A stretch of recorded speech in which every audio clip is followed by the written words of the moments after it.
Good morning, Mr. Speaker. Good morning.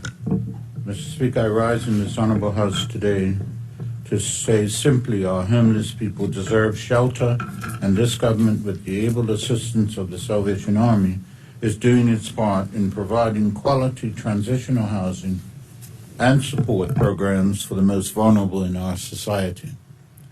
Mr. Speaker, as members may recall, in December of last year, I, along with the Honourable Member from Constituency 4, the Minister of Social Development and Seniors, the Honourable Tanae Furbin, had the privilege of announcing the opening of the new accommodation at the Salvation Army Emergency Shelter on North Street in Hamilton. There, I had the chance to tour these two new facilities that help usher a rejuvenation in the partnership between the government and the Salvation Army, not only to ensure that our most vulnerable are protected, but to demonstrate that this government leads by example in the fight for a more equitable society.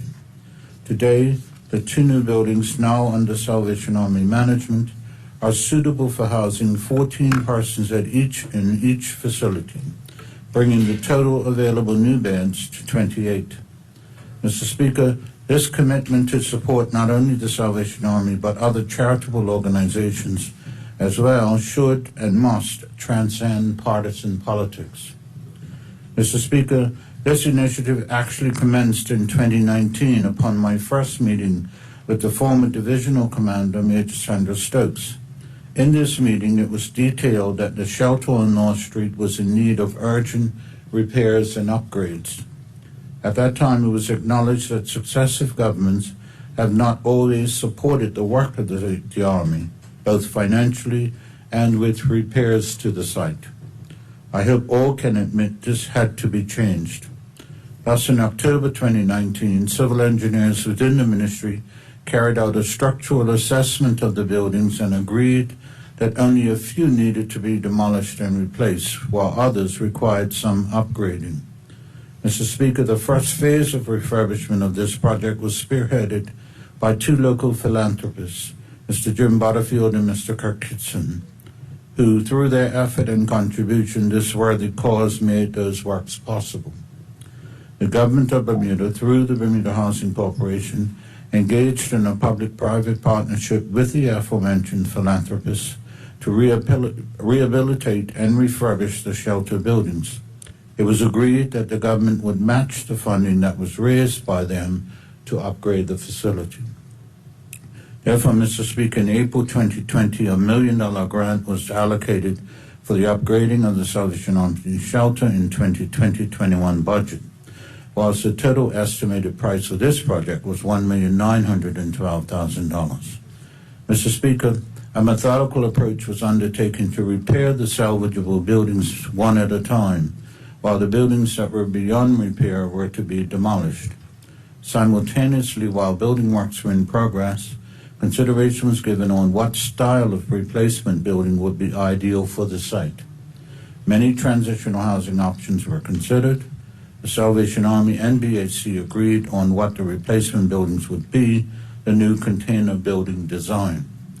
In addition, Mr. Speaker, along with the two new builds, as mentioned before, the overall initiative saw two residential buildings housing the men and women of the shelter being remodeled, whilst the central building housing the administration staff, common areas, and the kitchen was repaired. Once these retrofits were complete, attention was then turned to the new builds. But as we all remember, the COVID-19 pandemic came upon our shores, and progress was slowed for a year during shelter-in-place and lockdowns. Work progressed, albeit sluggishly, with plans being drawn, sourcing of containers completed, surveying of the property, demolition of the old units, consultation with departments of planning, health, environment, and the fire service finalized, building supply source, piling engineering preparation, and finally construction beginning in September 2021. Mr. Speaker, with the completion of the project in December 2022, the total amount the government actually committed for this initiative was $1,820,000 over the 3-year period. Yes, over budget, and this is attributed to the material rate increases of 50 to 150% in 2021-22 and greater than 150% in early 2022. The specific breakdown of costs are as follows. Labor and engineering, $636,960.17. Pile foundations, $551,580.75. Local materials, $372,633. Overseas materials and shipping, $258,826.08.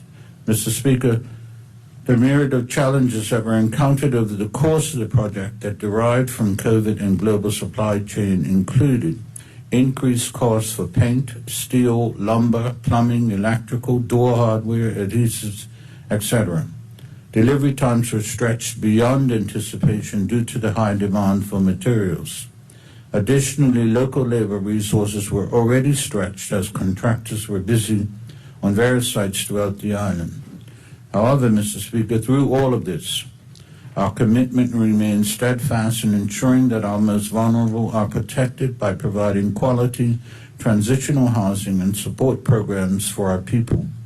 So yes, Mr. Speaker, while the project was completed late and over budget as explained, but it is still a cause for celebration. The work is done to an outstanding quality and raises the bar for the way we cater to those in need of shelter. I am particularly delighted that we have been able to deliver on our commitment to the Salvation Army and those in need. Finally, Mr. Speaker, I'd like to thank all those involved in the construction of this project, but particularly BHC Project Manager Mr. Keno Ferbert Jacobs, for all the work he has done on this project over the last 3 years, from researching the replacement buildings, securing planning approvals, organizing the bidding for the work, managing contractors, dealing with supply chain issues, and all the other things that crop up during a project such as this.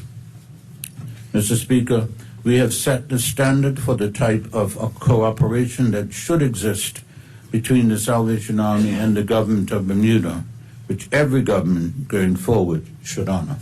Thank you, Mr. Speaker. Thank you, Minister.